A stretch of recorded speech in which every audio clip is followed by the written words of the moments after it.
खुदा के लिए? जी। आवाज कम आ रही है। आप लोग तैयार है कलाम खुदा के लिए? जी। तो आसमानी नारे से शुरू करेंगे, हालेलुया हालेलुया हालेलुया। खुदा बाप के लिए, यीशु मसीह के लिए, खुदा रूह कुदुस के लिए, खुदा की पाक शरीयत और खुदा के पाक फजल के लिए, और एक बार अपने लिए ही जोरदार तालियां बजाइए।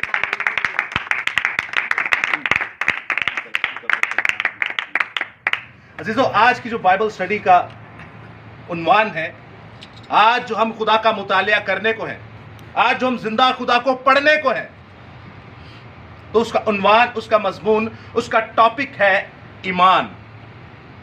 क्या है टॉपिक इसका? ईमान। बड़ा फेमस, बड़ा ही मशहूर टॉपिक, और मेरे ख्याल से आप और मैं बचपन से इस चीज को पढ़ते आ रहे हैं और इस चीज से हम वाकिफ हैं। ईमान। तो अजीजों, आज की मरकजी आयत को हम शुरू करने से पहले मैं आपसे चंद सवालात पूछूंगा, आपने अलर्ट रहना है। तो ये सवाल कोई मुश्किल नहीं होंगे, आसान से सवाल होंगे, तो खुदावंद आपको इनमें बरकत देगा। ईमान का मतलब क्या है? जी सलीम भाई से शुरू करेंगे। ईमान मतलब क्या का है? मतलब यह है कि जो ईमानदारी से चलना, वफादारी। गलत। ईमानदारी। ईमान का मतलब क्या है? कोई बता सकता है? चीजों का सबूत है ईमान। चार्ल्स भाई के लिए जोरदार ताली। ये आपसे मैंने इसीलिए पूछा, आपकी आवाजें बहुत आ रही थी। क्या है चार्ल्स भाई, जरा जोर से बताइए। अनदेखी चीजों का अनदेखी चीजों का सबूत। जी वकास भाई, आप भी कुछ बता रहे हैं? अनदेखी चीजों का ईमान लाना। जय नजर नहीं मसीह। आती बिल्कुल बिल्कुल बिल्कुल सही। वकास भाई भी बिल्कुल सही बता रहे हैं कि अनदेखी चीजों का सबूत को कहते हैं ईमान। मिसाल के तौर पे मैं आपसे कहूं कि खुदावंद यीशु मसीह यहाँ मौजूद हैं, क्या वो हैं? जी जी। ते जे मैं ते अनुकाम हाँ होते फिर रूह नजर नहीं आता। तो खुदावंद यीशु मसीह तो जिस्म थे ना, आते हैं नजर के नहीं? आदम को नजर आता था कि नहीं? आता था। मूसा को नजर आता था कि नहीं? आता था। तो फिर आपको क्यों नहीं नजर आता? अगर आपका ईमान है यीशु मसीह यहाँ पे है, जी। आपका ईमान है यीशु मसीह यहाँ है, जी। बाइबल में लिखा है जहाँ 2 या 3 मेरे नाम से जमा हो मैं उनमें हाजिर हूँ। बेशक। तो अगर मैं आपसे कहूँ यहाँ कोई पेटी रखी हुई है, तो यहाँ तो नहीं है, लेकिन मैं अगर आपसे कहूँ कि हाँ है, तो इसको कहते हैं अजीजों ईमान। इसको क्या कहते हैं? ईमान। ईमान अनदेखी चीजों का सबूत है। जो चीजें नजर नहीं आती उसको ईमान कहते हैं।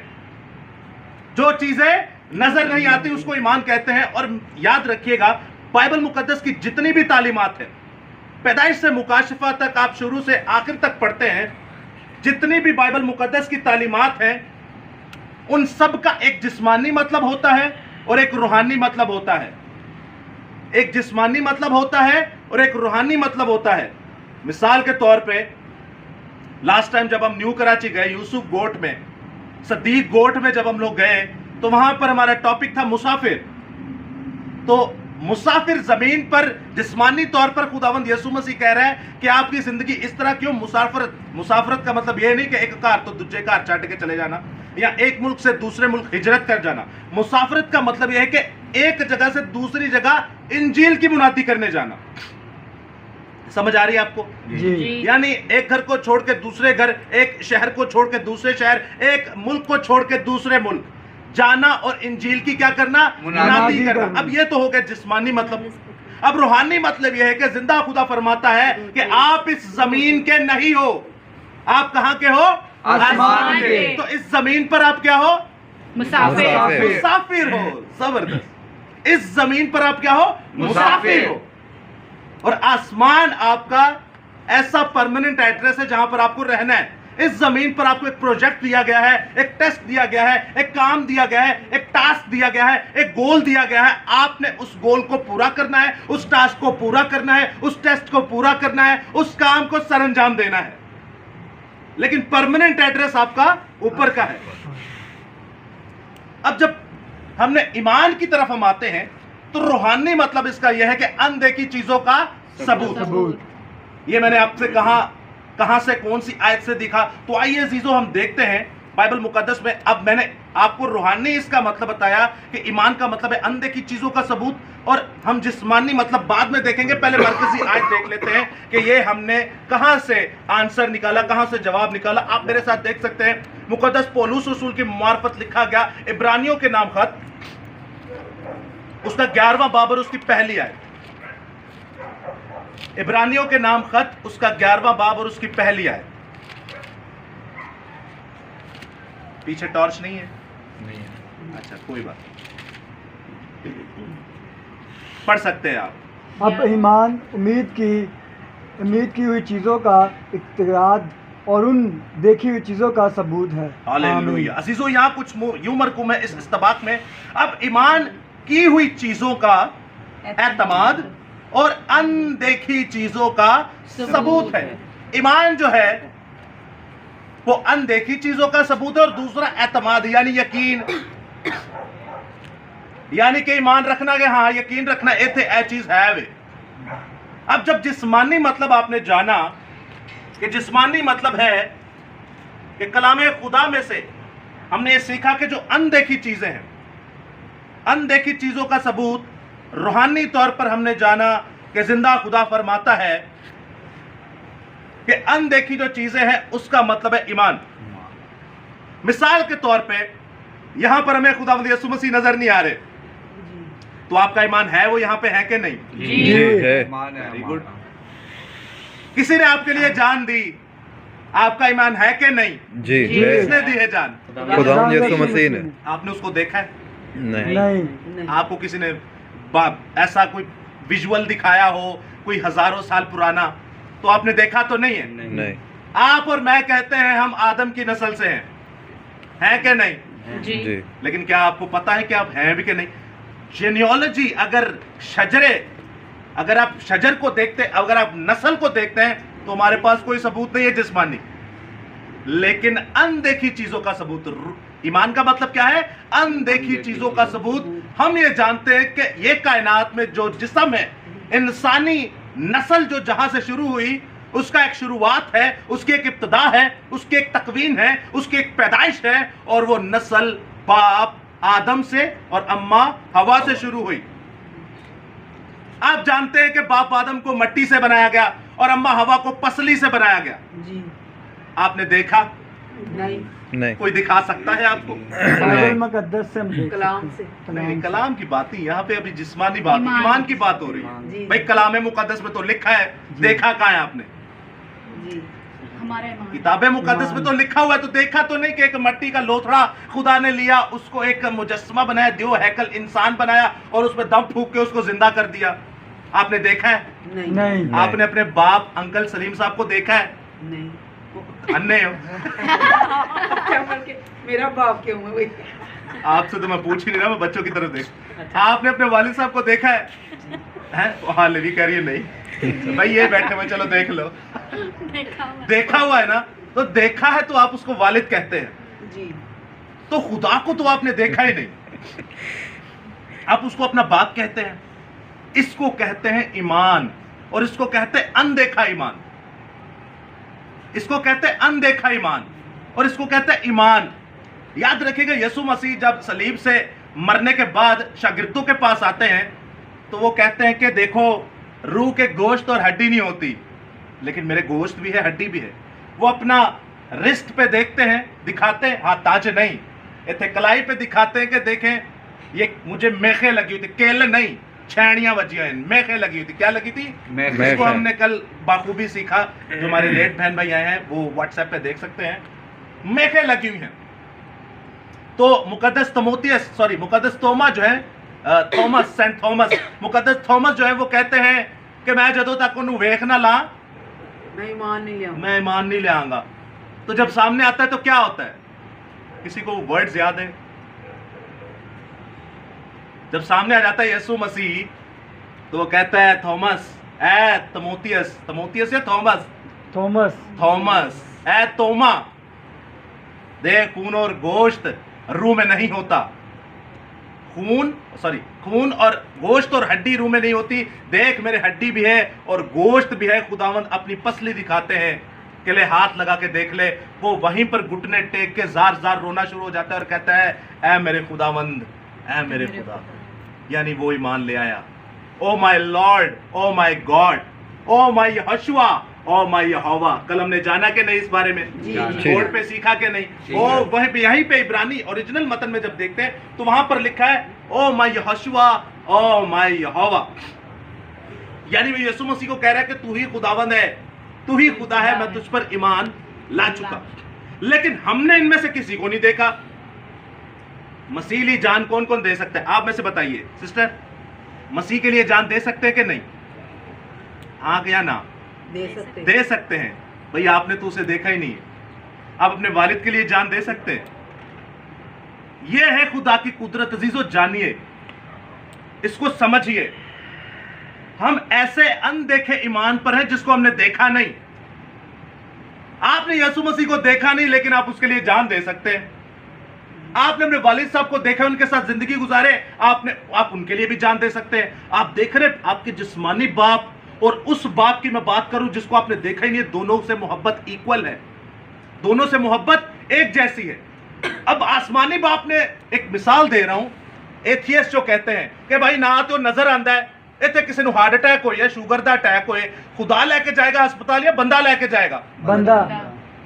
एथियस्ट कहते हैं, जो खुदा को नहीं मानते, वो कहते हैं कि भाई जब कोई मुसीबत में होता है तो इंसान इंसान की मदद करता है, खुदा तो नीचे नहीं आता, तो इसलिए कोई खुदा नहीं है, हम हैं, हम जान बचाते हैं किसी की। मर्द और औरत जब हम बिस्तरी करते तो बच्चा पैदा होता है। तो ये सारी लॉजिक जो नजर उनको आ रही है वो उन पर ईमान रखते हैं, लेकिन उस पर ईमान नहीं रख रहे जो उनको नजर नहीं आ रहा। और ईमान का मतलब है अनदेखी चीजों का सबूत। आप और मैं, हम अपने जिस्मानी बाप से भी ज्यादा अपने आसमानी बाप को प्यार करते हैं, क्योंकि उसी ने कहा कि जो अपनी माँ, अपनी भाई, अपनी बाप, अपनी बहन, अपनी बीवी, अपने बच्चों, अपने खेत, अपने दौलत और अपने दोस्त और अपने पड़ोसी से ज्यादा मुझे मोहब्बत करेगा, वो मेरे लायक है। हम उसके लिए जान भी देने के लिए तैयार हैं। लेकिन मजे की बात यह कि हमने आज तक उसे देखा ही नहीं। तो इसे कहते हैं अनदेखी चीजों का सबूत। देखा नहीं लेकिन ईमान है, देखा नहीं लेकिन ईमान है। आपको पता है मुकद्दिसों का, अंबिया मुरसलीन का भी यही ईमान था, खुदा के लोगों का भी यही ईमान था। उन्होंने भी नहीं था किसी को देखा। भाई मूसा ने यीशु मसीह को थोड़ी देखा है, या मूसा ने आदम को बनते हुए थोड़ी देखा, लेकिन क्या सिर्फ खुदा ने उनसे कहा और वो ईमान ले।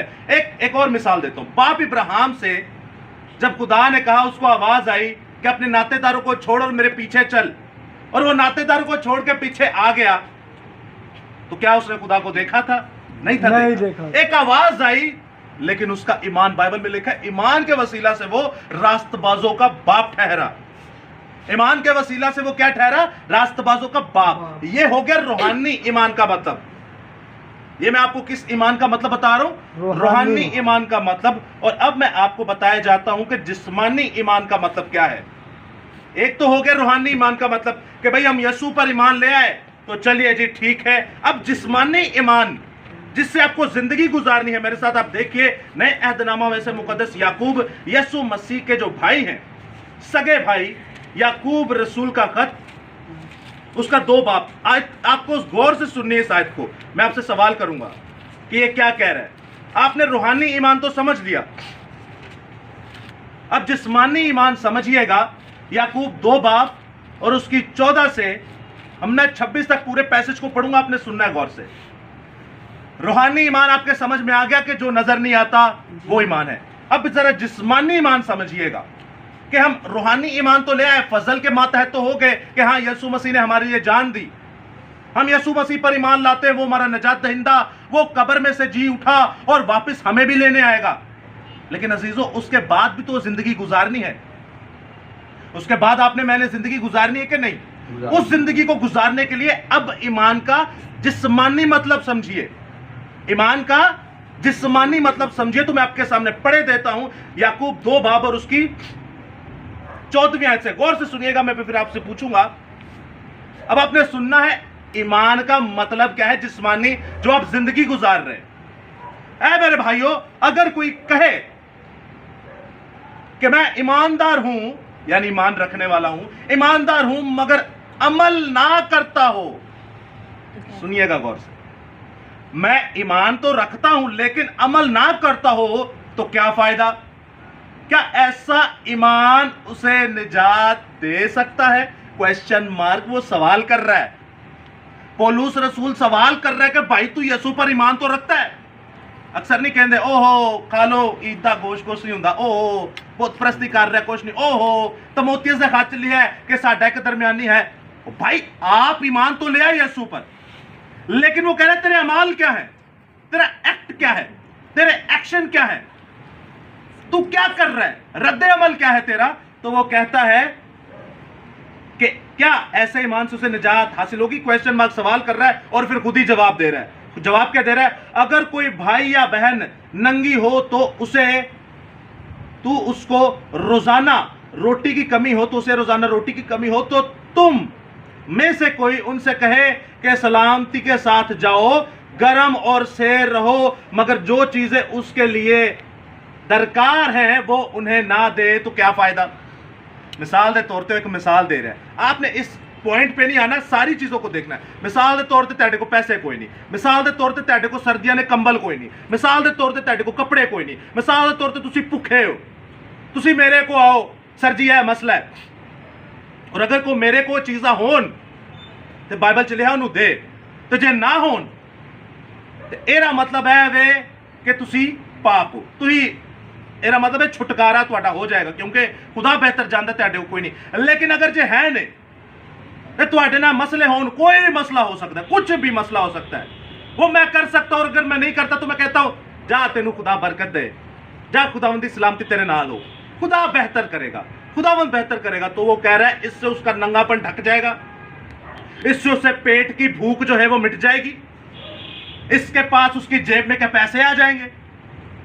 नहीं अजीजों, वो कह रहा है ये नहीं, अगर आपके पास है तो आप करो, आपके अमाल दिखने चाहिए। और आगे लिखा है इसी तरह ईमान भी अगर उसके साथ अमाल ना हो तो अपनी जात में मुर्दा है। खाली ईमान नहीं चलेगा, खाली ईमान नहीं चलेगा, अमाल होना बड़ा जरूरी है। और आगे लिखा है बल्कि कोई कह सकता है कि तू तो ईमानदार है और मैं अमल करने वाला हूं, तू अपना ईमान बगैर अमाल के तो मुझे दिखा, यानी कि काम तेरे भैड़े ने ते ईमान ते तू यसू ते रखना है। तो बाइबल में लिखा है, बाइबल आपको लानती कहती है। यसू पर ईमान तो है लेकिन अमाल आपके बुरे हैं तो आप लानती है, क्योंकि आपके वसीला से यसू का नाम भी खराब हो रहा है। लोग की कहेंगे तो मसीह है तो कम वेखो रे, मसीह है तो कम वेखो रे। यही रूहानी तौर पर मजहबी रहनुमाओं की बात है कि पुरपट ते चढ़ के कलाम तो सुनांदा है तो तालीम वेखो केड़ी पे देंदा है। तो आगे सुनिएगा, बड़ा कमाल की, बड़ी कमाल की आयत है, तू अपना अमाल बगैर अमाल के तो मुझे दिखा, अपने ईमान अमाल से तुझको दिखाऊंगा। और आगे 19 आयत में लिखा है तू इस बात पर ईमान रखता है कि खुदा एक ही है। तुझे ईमान रख दो कि नहीं खुदा एक ही है जी, खुदा एक ही है। तो वो कहता है अच्छा करता है, शैतान भी ईमान रखते हैं और थर थर कांपते हैं। शैतान तो आपसे और मुझसे पहले खुदा के पास थे, पहले वो कुछ और थे, बाद में शैतान बने। तो जीजो याद रखिएगा वो भी ईमान रखते हैं कि खुदा एक ही है और क्या करते हैं, थर थर कांपते। आप और मैं नहीं कांपते, पता है क्यों? आई आकड़ के खलो जाने खुदा आगे, हम आकड़ के खड़े हो जाते हैं। वो कहते ना बेटा ये नहीं करना, आई कहने ला करूंगा। उन्हें कहने नशा ना करें, आई कहने ला करूंगा। उन्हें कहना बाप बाप की इज्जत कर, उन्हें कहना नहीं करनी। उन्हें कह चोरी ना कर, वो कहने ला करूंगा। रूहानी तौर पर आ जाओ, उन्हें कहा बच्चन बपतिस्मा दे, वो कहने ला दूंगा। उन्हें कहा पता नहीं केड़ी जुबान बोल के गैर जुबान कहने ना कह, उन्हें कहा मैं तो पब्लिक के सामने ही बोलांगा, हालांकि तू कह के कल्ले च बोल। आप समझ रहे हैं ये किस तरह की आजकल मसीहत हो गई है? ये बाइबल मुकद्दस बता रही है कि ईमान ते तू यसू ते रखना है लेकिन तेरे अमाल चंगे नहीं। और ऐसे वैसों का होगा क्या? सुनिएगा, वो कहता है तू तो रखता है ईमान तो क्या बड़ा काम करता है भाई। शैतान भी रखते हैं, क्या रखते हैं? शैतान भी रखते हैं, मगर ऐ निकम्मे आदमी, क्या कहता है? ऐ निकम्मे आदमी, क्या तू ये भी नहीं जानता कि ईमान के बगैर अमाल बेकार है? और आगे देखिए, जब हमारे बाप इब्राहिम ने अपने बेटे इसहाक को कुर्बान गाह पर कुर्बान किया, क्या वो अमाल से रास्तबाज ना ठहरा? पैदाइश की किताब में लिखा है, और इसी के पीछे चले जाए आप, इब्रानियों के खत में लिखा है कि इब्राहिम ईमान से रास्तबाज ठहरा। किससे ठहरा? ईमान से रास्तबाज। और नए अहदनामे में लिखा है कि बता ईमान दे नाल नाल उन्हें अमाल भी, एक्ट भी अच्छा कीता, अमल भी अच्छा कीता, तो क्या वो अमाल से रास्तबाज ना ठहरा? यानी ईमान दे नाल नाल अमाल होना बड़ा जरूरी है। खाली यीशु यीशु करने से कुछ नहीं होगा, खाली यीशु पर ईमान लाने से कुछ नहीं होगा। आप क्या लाते, गैर कौमें भी लाते हैं, हिंदू भी मानते हैं हाँ भाई एक यीशु है, हमारे दीन इस्लाम के बहन भाई भी मानते हैं हाँ भाई एक ईसा मसीह है, आप भी मानते, मैं भी मानता हूं, शैतान भी मानते। तो फर्क क्या है? फर्क है अमल में।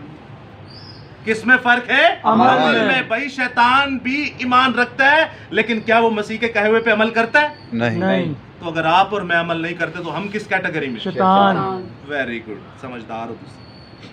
आखिरी आयत पढ़ूंगा, सिर्फ सुनिएगा। 26वीं आयत में लिखा है, गर्ज जैसे बदन रूह के बिना मुर्दा है, वैसे ही ईमान अमाल के बिना मुर्दा है। अब सुनिएगा गौर से। गर्ज जैसे बदन रूह के बिना मुर्दा है, वैसे ही ईमान अमाल के बिना। ईमान के साथ साथ अमाल का होना बड़ा जरूरी है। मिसाल के तौर पे यीशु मसीह जब लाजर के पास आते हैं, जब वो मर गया, मरने से पहले वो ठाठे मार मार के रोते हैं। नए अहदनामा में 2 जगह यीशु मसीह रोए। चले टेस्ट है, एक तो मैंने आपको बता दिया, लाजर के पास रोए। दूसरा कब रोए? दूसरा पहाड़ पर जब गमसम- वो दुआ कर रहे थे, गमसमनी के खून के बूंदे गिरी थी। चार्ल्स भाई के लिए जोरदार ताली है। इनकी वजह से मुझे बरकत मिली, मुझे 2 की बजाय 3 जगह याद आ गई। तीसरी जगह कौन सी है? जब यीशु मसीह रोए। जी सिस्टर साइमा भाई, एक तो मैंने बताई जब लाजर, जब उनका पिलोठा दोस्त, बचपन का, जिन लंगोटिया यार के अंदर वो मर गया और यीशु मसीह ठाठे मार मार के रोए। दूसरा गतसमनी बाग में रोए। तीसरा कब रोए? लिटरली जो लिखा हुआ है, जब मत्ती 24 बाब में यीशु मसीह यरूशलेम को दाखिल होने लगते हैं, तो बाइबल में लिखा है वो जोर जोर से रोया, जार जार रोया। क्यों? क्योंकि ए यरूशलेम, मैंने तुझे हजारों हजार बार चाहा कि जैसे मुर्गी अपने बच्चों को परों तले रखती है, मैं तुझे अपने परों तले रखूं, लेकिन तूने ही ना चाहा। यीशु मसीह जब यरूशलेम में दाखिल होने लगे थे तो जार जार रोए। पता है क्यों? उनको पता था भी ये मेरे लोग ही मुझे मार देंगे, मेरे लोग ही मुझे मार देंगे। मैं इनका निजात दहिंदा बन के आया हूं, इनकी नस्ल में से आया हूं, इनके कबीले में से आया हूं, इनके मुल्क में से आया हूं, मैं यहीं से आया हूं, यही लोग मुझे मार देंगे। गैर कौमें ईमान लाकर अमाल अच्छे करके निजात पा जाएंगी, लेकिन मेरे अपने लोग मरेंगे। मुझे मारने के बाद खुद क्या होंगे? मरेंगे। इसलिए वो जार जार रो रहा था। वो अपने ऊपर नहीं था रो रहा, वो आप पर और मुझ पर रो रहा था कि जैसे हम ईमान तो रखते हैं यीशु मसीह पर, अमाल साडे चंगे कोई नहीं। आज जिस घर में हम बैठे हैं सलीम भाई, कितने हैं जो आप में से डेली बाइबल पढ़ते हैं रोज? अच्छा, तुसी दोवी सरबराह ते पढ़दे हो, ते बच्चों ਨੂੰ किरे हवाले छड़िया जे? बच्चे भी पढ़ते हर रोज बाइबल स्टडी करते हैं। विशेष पढ़ते हैं, मैं दुआ करता हूँ। आप दुआ क्यों करते हैं भाई? आपको बाइबल पढ़ने में एलर्जी है कोई? आप दुआ क्यों करते हैं? आपकी दुआ किसी काम की नहीं है। दोनों काम बड़े जरूरी है। मैंने आपसे क्या कहा? बाइबल पैदाइश से लेकर मुकाशफा तक जिस्मानी और रूहानी है। कितनी है? जिस्मानी 1, रूहानी 2। गवाह कितने होने चाहिए? 2। गवाह भी 2 होने ते फांसी हो जाती है। गवाह भी 2 होने ते की हो जाते? फांसी हो। अहदनामे कितने? 2।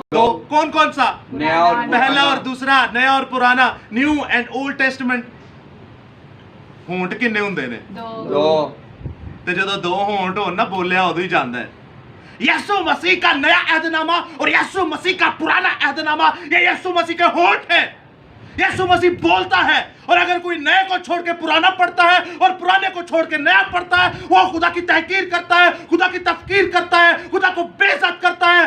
दोनों अहूद जो है, दोनों अहद जो है, नया अहदनामा और पुराना अहदनामा, न्यू टेस्टमेंट और ओल्ड टेस्टमेंट, जिंदा खुदा का कलाम है। Hallelujah, hallelujah. आपको दुआ भी करनी है और कलाम भी पढ़ना है। दोनों में से एक काम करोगे तो किसी काम का नहीं है वो।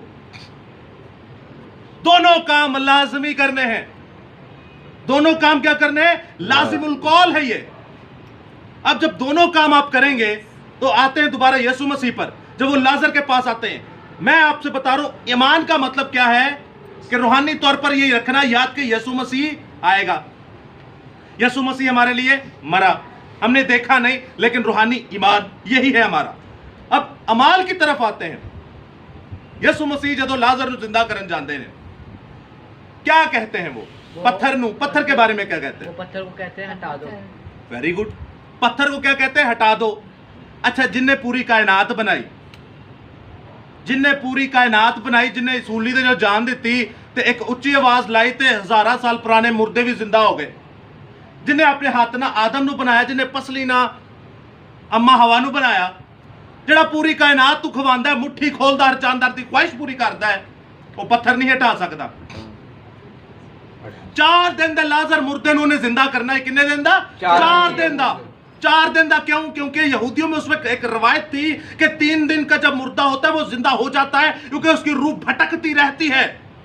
कोई जादूगर भी उसको जिंदा कर सकता है, लेकिन यीशु ने कहा ये मेरे जिगर का टुकड़ा है, मैं इसे पसंद करता हूं, ये मेरा बचपन का यार है। लेकिन देखो वो नबूवत में इसमें पूरी करूंगा, इसकी बदन में कीड़े पड़ जाएंगे, इसकी जिस्म सड़ना शुरू हो जाएगा। और याद रखिएगा, मेडिकली तौर पर देखे, गोरों ने कैमरे लगाए कब्रों के अंदर और 3 दिन बाद उन्होंने देखा कि पेट जो ये फट जाता है। फूल के क्या होता है? फट जाता है, इसमें से कीड़े निकलते हैं, आपका खून ही आपके जिस्म को खा जाता है।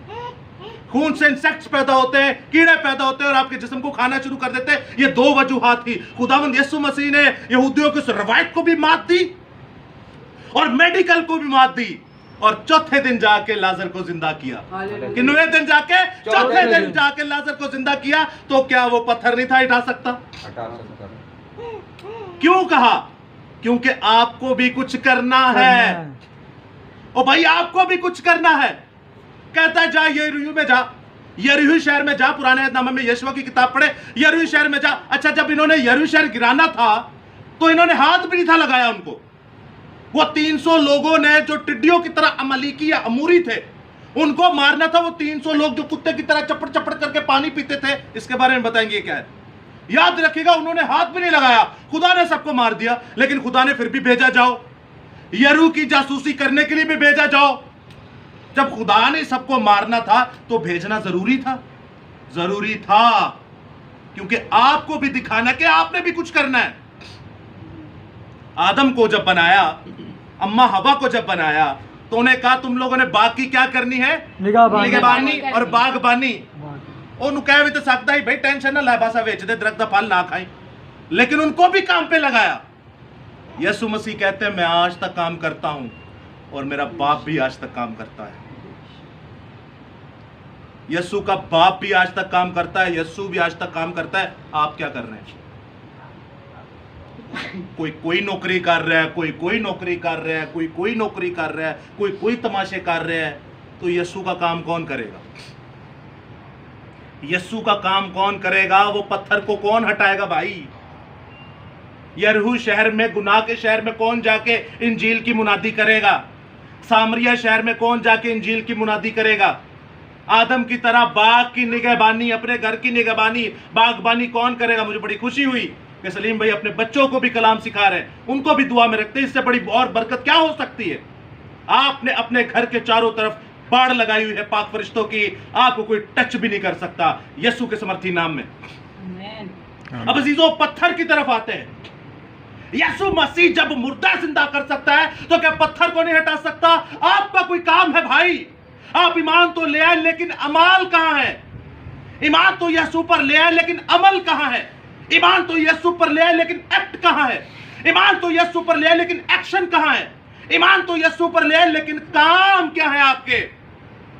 यीशु मसीह कहता है इस पत्थर को हटा दो। इस पत्थर को क्या करो? हटा दो। इस पत्थर को क्या करो? हटा दो। और यीशु आज आपसे कहता है कि अपने सर के अंदर मेरा कलाम बांध ले, अपने माथे के ऊपर मेरा कलाम बांध ले, अपने माथे के ऊपर गंदी हरकत का, गंदी ज़हनियत का पत्थर हटा दे। मैं कहता हूं तू अपनी आंखों से ये जनाकारी का पत्थर हटा दे, अपने हाथों से गंदे काम, अपने हाथों से बेईमानी के काम हटा दे, इस पत्थर को हटा दे। अपने पैरों से जो तू शरीरों की राह पर चलता है उस पत्थर को हटा दे, अपने पैरों से जो गलत राह पर चलता है उस पत्थर को हटा दे। सुलह की जूती पहन ले। अगर तू सारे गुनाह के पत्थर अपने जिस्म से हटा लेगा तो जैसे यीशु ने मुर्दे जिंदा किए, यीशु तेरे साए से मुर्दा जिंदा करेगा। Hallelujah, hallelujah. यीशु मसीह के कलाम के एक बार जोरदार ताली, ठंडिया नहीं, जोरदार। हालेलुया, खुदा तेरा शुक्र हो, तेरे नाम की तारीफ हो। अजीजों, पत्थर हटाना लाजमी है। अपनी जिंदगी से पत्थर हटा लें। ਤੁਹਾਨੂੰ ਕਿਸੇ ਨੂੰ ਕਹਿਣ ਦੀ ਜ਼रूरत नहीं कि पादरी साहब मेरे लिए दुआ करो, फादर साहब मेरे लिए दुआ करो। अरे आप खुद जिंदा खुदा के मुकद्दसीन हैं। आप शाही कायनों का फिरका, आप बरगजीदा नस्ल। शाही कायनों का फिरका किसे कहते हैं? एक तो होता है शाही, आपने इंग्लैंड की फैमिली देखी है, शहजादा चार्ल्स, मलका एलिजाबेथ, वो मर गई कि नहीं? अरे आपको तो खुदा कहता आप मर भी जाओ तो भी जिंदा रहोगे। आप तो आसमान के शाही कायनों का फिरका है, जमीन के नहीं। उन्होंने कितनी ठाट बाट है। दुनिया के ऊपर 200 साल हुकूमत की है, पूरी दुनिया के ऊपर, पूरी दुनिया के ऊपर 200 साल हुकूमत की है। लेकिन क्या फायदा ऐसी हुकूमत का? मुसाफिर, क्या फायदा ऐसी हुकूमत का कि इस जमीन पर हुकूमत की, इस जमीन पर शैतानियत फैलाई और इस जमीन पर ही मर गए। जिंदा खुदा आपसे कहता है, मुझे कहता है, इंजील की मुनादी कर, इंजील को पढ़, इंजील को गले लगा ले, यीशु मसीह की मुनादी को पूरा कर। देख, इस जमीन को मैं तेरे सामने इतना चौड़ा कर दूंगा, इस जमीन की हदूद को बढ़ा दूंगा। जिस जगह तेरे पांव का तलवा टिकेगा वो जगह तेरी, जिस जगह पर तेरे पांव का तलवा टिकेगा वो शहर तेरा, जिस सल्तनत पर तेरे पांव का तलवा टिकेगा वो शहर तेरा, वो सल्तनत तेरी, वो मुल्क तेरा। जिंदा खुदा फरमाता है, तू मेरे साथ चल, ये दुनिया मेरी तो तू कायनात का शहजादा, ये दुनिया सारी तेरी। Hallelujah, hallelujah. यीशु मसीह की बरकतों के लिए एक बार जोरदार ताली।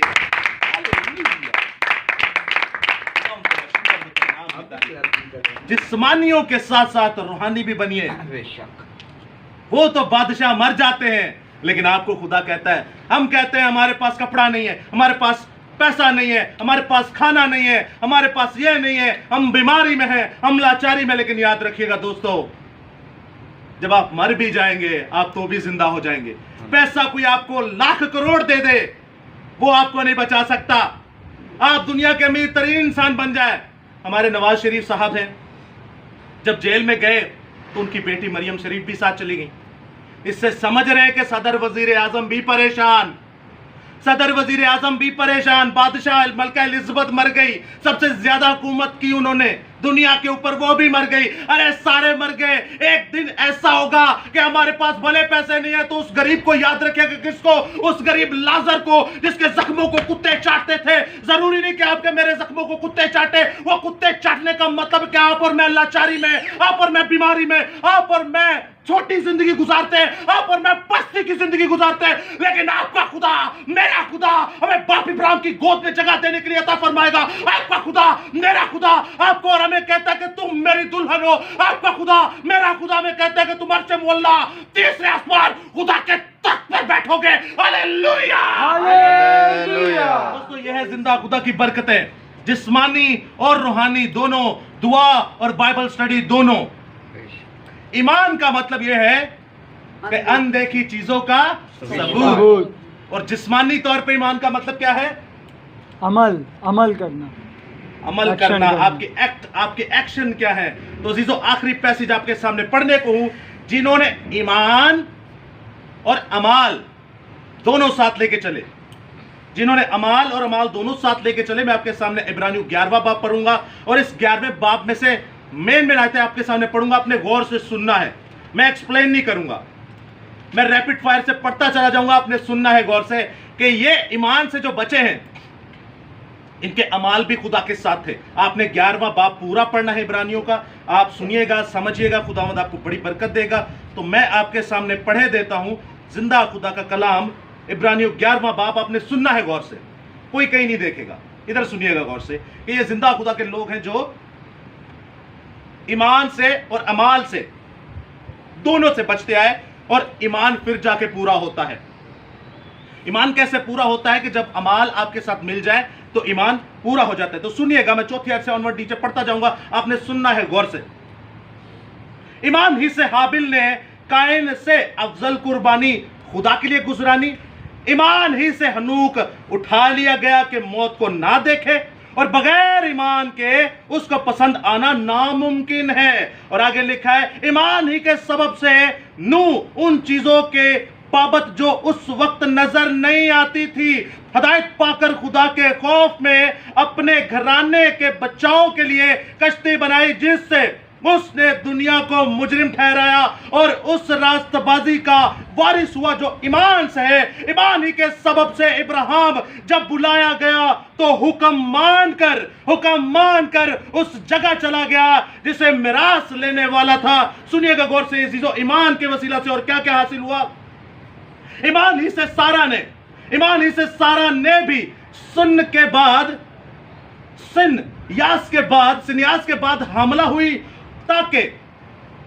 हुई कि ताकत पाए, इसलिए कि उसने वादा करने वाले को सच्चा जाना। ये सब ईमान की हालत में मरे और वादा की हुई चीजें ना पाई, मगर दूर ही से उन्हें देखकर खुशी हुई। और आगे लिखा है, ईमान ही से इब्राहिम ने आजमाइश के वक्त इसहाक को नजर गुजराना और जिस वादों को सच मान लिया था वो उस इकलौता को नजर करने लगा। आगे लिखा, ईमान ही से इसहाक ने होने वाली बातों की बाबत भी याकूब और ईसाऊ दोनों के लिए दुआ की। आगे लिखा, ईमान ही से, चाल साहब सुनिएगा, ईमान ही से यूसुफ ने जब वो मरने के करीब था इस्राएल से खरूज किया और जिक्र किया कि अपनी हड्डियों की बाबत हुक्म दे। आगे सुनिएगा, ईमान ही से मूसा ने अपने माँ बाप जिनसे वो पैदा हुआ था 3 महीने तक उसको उन्होंने छुपाए रखा, क्योंकि उन्होंने देखा कि बच्चा खूबसूरत है और बादशाह का हुक्म है कि इसे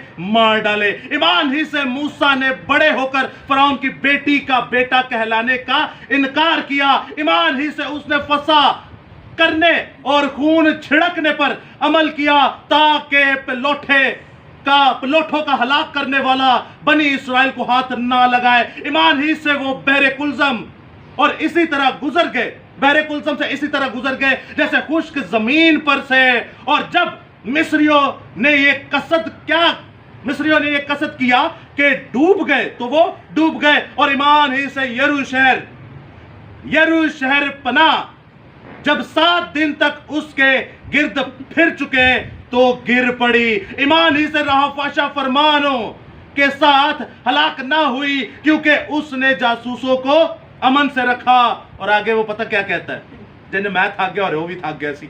अगे वो कहता है, अब और क्या कहूं, इन्ने बड़े ने समझ आ गई है ईमान दा मतलब की है। ये सारे ईमान भी लिया सन ते इन्ना अमल भी कीते सन। बाप इब्राहिम ईमान लाया खुदा पर, तो जो उन्होंने क्या बेटा जाके कुर्बान कर उन्हें दरेक कीता नहीं कीता अपना बेटा कुर्बान के नहीं इनू कहंदे नहीं ईमान। मुंह भी करो तो जिस्म तो भी नजर आए। मैं आपको एक बात बताता हूं, आप जितने बहन भाई यहां मौजूद हैं, याद रखिएगा आपको आधी से ज्यादा दुनिया देख रही होती है, क्योंकि 5000 सोशल मीडिया पे फेसबुक के फॉलोवर्स हैं मेरे पास, यूट्यूब पे 700 से ज्यादा, व्हाट्सएप पे 200 से ज्यादा। तो आप सोचे आपको हजारों लोग देख रहे हैं। अगर आपका कलाम या आपका गीत या आपकी दुआ उनके पास जाती है, कल को वो आपको बाहर कोई और काम करते हुए देखते हैं, कोई उल्टा सीधा काम करते हुए देखते हैं, क्या कहेंगे आपको? याद रखिएगा, बेइज्जती आपकी नहीं है ना मेरी है, बेइज्जती जिंदा खुदा की है। और आपके वसीले से अगर खुदा की बेइज्जती हो तो आपका क्या हाल करेगा? तो सुनिएगा क्या लिखा है, अब और क्या कहूं, कि कहंदा अब और क्या कहूं, ऐ थकिया नहीं सी, मैं थक गया, ए जिंदा खुदा दा सूरमा ते पूरी रात भी लगा रहे पावे। अब और क्या कहूं, इतनी फुर्सत कहां के जदाउन और बर्क और सैमसुन और इफ्ता और दाऊद और सैम्यूल और नबियों का अहवाल बयान करूं। अजीजों, ये है जिंदा खुदा की कुदरत। जिंदा खुदा की कुदरत को सुनिए। ईमान और अमाल दोनों होने चाहिए। आज आपने सीखा कि ईमान का मतलब है रूहानी तौर पर के अनदेखी चीजों का सबूत। ना बाप इब्राहिम ने आवाज सुनी, बाइबल में क्या लिखा है, आवाज सुनी और घर छोड़ के चला गया। इतनी कुदरत थी उसके अंदर, और इतनी कुदरत थी बाप इब्राहिम के अंदर। और जब अमाल की बारी आई तो खुदा ने कहा तेरा इकलौता है, 100 साल में तुझे दिया है। तो वो उससे भी दरेगना उसने किया, उससे भी दरेगना किया। अजीजों, इन चीजों के बारे में 2-4 ऐसे पॉइंट थे जो मैं आपको बताऊंगा ये ईमान कैसा था। लेकिन मैं आपको एक बाप इब्राहिम की आखिरी बात बताता चला जाऊं। बाप इब्राहिम से खुदा ने वादा किया था कि मैं तुझे नौरीनाए फर्जंद अता फरमाऊंगा। बाप इब्राहिम से खुदा ने वादा किया था कि मैं तुझे वादे का फर्जंद दूंगा। बाप इब्राहिम से खुदा ने वादा किया था कि मैं तुझे वादा किया हुआ बेटा दूंगा। बाप इब्राहिम ने वादा किया था, खुदा ने वादा किया था बाप इब्राहिम से कि तेरी नस्ल से कौमें बरकत पाएंगी। बाप इब्राहिम से खुदा ने वादा किया था कि तेरी नस्ल से बादशाह पैदा होंगे। बाप इब्राहिम ने खुदा से वादा किया था कि तेरी नस्ल में बादशाह की कमी ना होगी। खुदा ने वादा किया था बाप इब्राहिम से कि तेरी नस्ल को मैं आसमान के सितारों की तरह और जमीन की रेत की तरह बनाऊंगा। और उसने ईमान को अपने ज़हन में रखा, अपने दिल में रखा। उसने कहा मेरा बाप मेरे बेटे को चीर नहीं सकता, मेरा बाप मेरे बेटे को मरवा नहीं सकता, मेरा बाप मेरे बेटे को नहीं मरवा सकता। तो अपने 2 कासदों को, अपने 2 नौकरों को, अपने 2 खादिमों को कहता है यार रुको। क्या कहता है, यार रुको, हम दोनों जा रहे हैं कुर्बानी चढ़ाकर वापस आएंगे। ईमान देखिए, उसने नौकरों को बता दिया कि मैं करने तो ज़िबा जा रहा हूं, लेकिन मैं जिस खुदा को मानता हूं वो इसे मार नहीं सकता। मैं जिस खुदा को मानता हूं अगर मैं उसे मार दूं तो मेरा खुदा उसे जिंदा करेगा, क्योंकि इसकी नस्ल से कौमें मिरास पाएंगी, इसकी नस्ल से कौमें बरकत पाएंगी। Hallelujah, hallelujah. जिंदा खुदा की बरकत के लिए और हमारे ईमान के लिए एक बार जोरदार तालियां। तालियां ठंडियां हो गई हैं, जोरदार तालियां। खुदावंद आपके साथ हो अजीजों, खुदावंद आपको बड़ी बरकत दे। खुदावंद हमेशा आपको अपनी पनाह में रखे और अपने जाओ जलाल के लिए बाकसरत बाबरकत इस्तेमाल करते। मैं रिक्वेस्ट करता हूँ आखिरी दुआ के लिए सलीम भाई से कि वो इस कलाम खुदा के लिए दुआ करें और हम अपने ईमान और अमाल में बढ़ते चले जाएं। हालेलुया। बेटे रूल कुद्स के नाम से आमीन। जिंदा मेहरबान बुजुर्ग खुदावंद दिल और दिल की गहराइयों से आपका शुक्र अदा करते हैं। बेशक इस घड़ी, इस मौका, इस पल के लिए खुदा जो आपने हमें जमा किया ताकि हम तेरे नाम की हमद सताइश और प्रस्तिश करने वाले बने। खुदा मेहरबान जिंदा आसमानी खुदा, इस आज के अमाल और अमल के लिए आपने हम जो आज के दिन जो आपका कलाम सुना है खुदावंद, हमें अकल और दनाई और ऐसा दिल बख्श ताकि हम तेरे हुक्मों पे इसी तरह अमल करते रहें। खुदावंद मेहरबान जिंदा आसमानी खुदा, तू वादों का सच्चा है और आप कहते हो मांगो तो आपको दिया जाएगा। मेहरबान जिंदा आसमानी खुदावंद, अकल और दनाई बख्श मेरे खुदा, ताकि हम अमल और अमाल दोनों एक साथ इकट्ठे रखें मेरे खुदा, एक नहीं रखें, ताकि हम अमल करें और अमाल ना रखें। खुदावंद दोनों चीज़ों से मामूर करना मेरे खुदा। मेहरबान जिंदा आसमानी खुदावंद, तेरे बंदा के लिए दुआ करते हैं खुदा, तो इन्हें और भी मज़ीद ज़्यादा 30 नहीं 60 नहीं बल्कि 100 गुना अपने कलाम से बड़ी बरकत दे मेरे खुदा, और ये तेरा बंदा दिन दुगनी रात चौगनी तरक्की पाए। है मेरे मेहरबान जिंदा आसमानी खुदा, इसके जिस्म को, इसके मुंह को अपने कलाम से और मज़ीद ज़्यादा भर दे मेरे खुदा, और इसको सर के बालों से लेके पाँव के तलवों तक पाक कर मेरे खुदा। मेहरबान जिंदा आसमानी खुदा, ये हमारी दुआ जहाँ जहाँ भी जाए मेरे खुदावन, तेरे यीशु नाम से वो लोग भी बरकत पाए मेरे खुदा, और अपने अमान और अपने अमाल दोनों को खुदावन जिंदा रखे मेरे खुदा। मेहरबान जिंदा आसमानी खुदा, हम दिल और दिल की गहराइयों से तेरे शुक्र अदा करते हैं मेरे मसीह यीशु और बुजुर्ग खुदावन। हमारी छोटी सी दुआ को सुन लीजिए और कबूल कीजिए। हम जो मांग लेते हैं वो हमेशा आपसे पा लेते हैं। मैंने जो मांगा वो पा लिया, आप ही के सोने मसीह यीशु के नाम से आमीन। आमीन। जिसने हमें सिखाया, ऐ हमारे बाप तू तू जो आसमान पर है, तेरा नाम पाक माना जाए, तेरी बादशाही आए, तेरी मर्जी जैसे आसमान पर भी होती है जमीन पर भी हो। हमारे रोज की रोटी आज हमें दे, जिस तरह हम अपने कर्जदारों को माफ करते हैं, तू हमारे कर्ज में माफ फरमा। हमें आजमाइश में पड़ने दे, बल्कि बुराई से बचा, क्योंकि बादशाहत, कुदरत और जलाल हमेशा तेरे हैं। आमीन। खुदा यीशु मसीह का फजल, खुदा बाप की मोहब्बत, पाक रूह की रफ़ाकत, शराकत खुदा के तमाम मुक़द्दसीन के साथ हो, खुदा के तमाम बेटे बेटियों के साथ हो, खासकर शहर यरूशलेम और मुल्क इज़राइल और मुल्क पाकिस्तान के साथ हो। आसमानी बाप एक बार फिर से दुआ करता हूँ इस घराने के लिए, इस घराने को बड़ी बरकत देना, इस घराने को टॉप टू बॉटम, पैरों से लेकर चांद तक, ऊपर से नीचे तक अपने गहरे मसा में रखना। तमाम क्रोबीम, सराफीम, तराफीम, तमाम मलाइक फरिश्तगान के पहरे इस घर के हरावल और चंडावल लगाना, और इसके घर के सरबराह से लेकर शीरखार बच्चे तक सबको बड़ी बरकत देना, क्योंकि बाप ये घर के सरबराह अपने बच्चों को लेकर बाइबल स्टडी करते हैं, ये घर के सरबराह अपने बच्चों को लेकर दुआ करते हैं। इनको ऐसे ही खुदावंद के साथ चलने की बड़ी तौफीक अता फरमा, और आसमानी बाप जो ये काम नहीं करते उनको अकल और दनाई दे, क्योंकि जब तू हमसे अदावत रखेगा तो हमें बर्बाद कर डालेगा। आसमानी अब्बा, मैं शुक्रगुजारी करता हूँ आज के इस कलाम के लिए जो तूने हमें बख्शा। आसमानी बाप, ये ईमान और अमाल दोनों मिलकर जो पुख्ता ईमान बनाते हैं, इस पर हमें भी अमल करना सिखा, ताकि ऐ खुदा हम भी तेरे बेटे इब्राहिम की तरह ईमान लाने वाली नस्ल हों, और हम भी कहने वाले हों कि हम शाही कायनों का फिरका, हम भी कहने वाले हों अब मुझ में मैं जिंदा ना रहा बल्कि मसीह मुझ में जिंदा रहा। मेरा जीना नफ़ा तो मेरा मरना भी नफ़ा, मेरा जीना प्रॉफिट में तो मेरा मरना भी प्रॉफिट में, मेरा जीना फ़ायदे में तो मेरा मरना भी फ़ायदे में, जो कि आयत में लिखा है, मेरा जीना भी मसीह तो मेरा मरना नफ़ा। हालेलुया। आसमानी अब्बा, इन तमाम दुआओं मुझे जाता हूँ इल्तिजाओं को मांग ले तो तेरे ही प्यारे बेटे यहोशुआ हमेशिया और अपने प्यारे दोस्त और भाई यीशु अल मसीहा के नाम से आमीन। और आखिर में ऐ बाप, एक बार फिर से जो दुआ करना भूल गया था, ऐ बाप अपने बेटे वकास और अपने बेटे आशिर को जो दूर दराज से आते हैं, आसमानी अब्बा इनको अपनी पनाह में रखना। ऐ खुदा तेरा बेटा वकास खासकर जो सुबह से लेकर रात तक अपने घर की ऐ खुदा हिफाजत के लिए नौकरी करता है, और ऐ खुदा रात के पहरों में यहाँ आता है और रात को 12-1 बजे ये लियारी अपने घर दोबारा जाएगा, फिर सुबह ड्यूटी के लिए निकलेगा। खुदावंद अपने इस बच्चे को बड़ी हिम्मत और ताकत दे। आसमानी बाप, तू जानता है हम रातों को तेरे नाम के जलाल देते हैं, रातों को तेरे इस बंदा के लिए, सुरमा के लिए जो है खुदा मेरी जिंदगी में सबसे पहला सुरमा था, ए खुदावंद इसको हम तेरे आगे रखते हैं और खसूसी तौर पर रखते हैं। ए खुदावंद इसे बड़ी हिकमत और बड़ी कुदरत अता फरमा, हिम्मत और ताकत अता फरमा, ताकि ए खुदावंद अपने घर को भी संभाले और ए खुदावंद रूहानी घर को भी संभाले। और आसमानी बाप, तेरे बेटे आशिर के लिए दुआ करता हूँ, ए खुदावंद बड़ी आजमाइशों से निकालना, ताकि आने वाले वक्तों में तेरा बड़ा सूरमा हो। सो इन तमाम दुआओं मुनाजात इल्तिजाओं को एक बार फिर से मांग ले तो तेरे ही प्यारे बेटे यीशु अल मसीहा के नाम से आमीन। जय यीशु दी, जय यीशु, जय यीशु दी, जय यीशु दी।